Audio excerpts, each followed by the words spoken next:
चीन और ताइवान के बीच आज कुछ भी हो सकता है। हालात बिल्कुल बिगड़ चुके हैं और चीन ने ताइवान को मिटा देने तक की धमकी दे डाली है। अब ये बिल्कुल ऑफिशियल है और खुल्लम खुल्ला ऐलान है। चीन ने ताइवान पर हमले की खुली धमकी दे दी है। दरअसल ताइवान को सिर्फ धमकी ही नहीं दी गई, बल्कि 18 चीनी लड़ाकू विमानों ने ताइवान की सीमा में घुसकर उड़ान भरी। और इस बीच चीन के सरकारी अखबार ग्लोबल टाइम्स में कहा गया कि ताइवान नहीं माना तो चीन की मौजूदा एक्सरसाइज हमले में बदल सकती है। पहले सुनिए कि ग्लोबल टाइम्स में और क्या कहा गया। समंदर में जारी चीन के मौजूदा अभ्यास का दायरा बढ़ सकता है और अब ये चीन के हितों पर निर्भर करेगा। इसके तहत अब चीन ताइवान पर अटैक भी कर सकता है। अमेरिका और ताइवान को आगाह किया गया है कि वे हालात को समझने में भूल न करें। वे यह न सोचे कि हमारी एक्सरसाइज हवा हवाई है। अगर उन्होंने हमें उकसाने की कार्रवाई जारी रखी तो युद्ध छिड़ सकता है। जिन्होंने भी हाल के दिनों में चीन की प्रतिबद्धता और उसके दमखम को कम करके आंका है, उन्हें इसकी कीमत चुकानी पड़ेगी। चीन का सरकारी भूपू ग्लोबल टाइम्स ताइवान तक ही नहीं रुका। बौखलाए चीन की आवाज अखबार के जरिए भारत के खिलाफ भी सुनी गई। ग्लोबल टाइम्स में कहा गया कि जब चीन बॉर्डर पर भारत के साथ भी युद्ध के लिए तैयार है तो ताइवान कैसे बच सकता है। चीन ने दिखाया है कि वो भारत चीन सीमा पर भी युद्ध से घबरा नहीं रहा। ताइवान स्टेट में किसी को भी कुछ भी करने की छूट नहीं दी जाएगी। अगर ताइवान ऐसा करता है तो हम इसका जवाब देने के लिए तैयार हैं। ग्लोबल टाइम्स में ताइवान को ये कहकर नीचा दिखाने की भी कोशिश की गई है कि अगर ताइवान अपना रुख नहीं बदलता तो उसका खात्मा तक हो सकता है। रक्षा मामलों की जानकार चीन की इस धमकी को उसकी विस्तारवादी सोच से जोड़कर देख रहे हैं।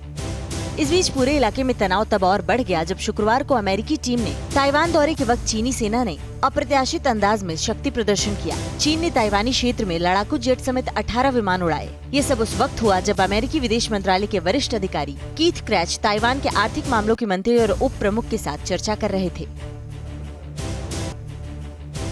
पूर्वी लद्दाख में बढ़ती हुई ठंड के बाद चीनी सैनिकों ने अपने टेंट उखाड़ लिए हैं। पैंगोंग सौ में जिनपिंग आर्मी को ऊंची जगहों से हटाया जा रहा है। बीमार पड़ चुके सैनिकों को अस्पताल में एडमिट किया जा रहा है। ठंड अभी ठीक से शुरू भी नहीं हुई है और चीनी सैनिकों के पैर वहां से उखड़ गए।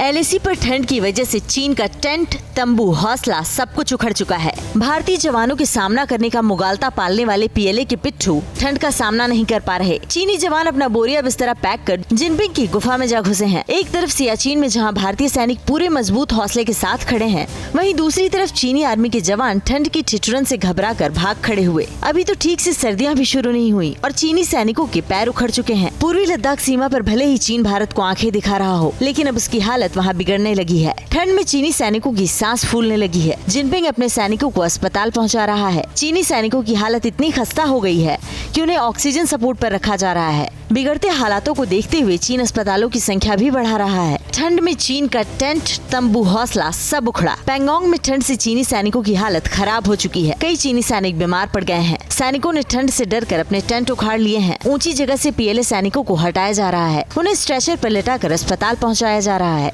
जानकारी के मुताबिक लद्दाख में फिंगर 4 पर तापमान -4 डिग्री तक गिर सकता है। अक्टूबर तक पैंगोंग झील की सतह भी पूरी तरह से जम जाएगी। अभी भी लद्दाख से देपसांग और दौलत बेग ओल्डी इलाके में न्यूनतम तापमान 14 डिग्री तक गिर चुका है और इतने में ही जिनपिंग की आर्मी भाग खड़ी हुई है। जैसे जैसे सर्दी बढ़ेगी वैसे वैसे पीएलए जवानों की भीड़ अस्पतालों में बढ़ जाएगी। वहीं दूसरी तरफ भारत की सेना अटल इरादों के साथ टिकी हुई है।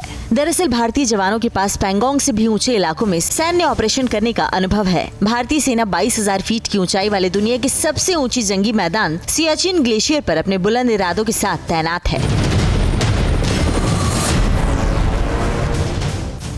क्या आप पर भी बरपा है जालसाजी का कहर? सपने टूटे आपके, न घर के न घाट के।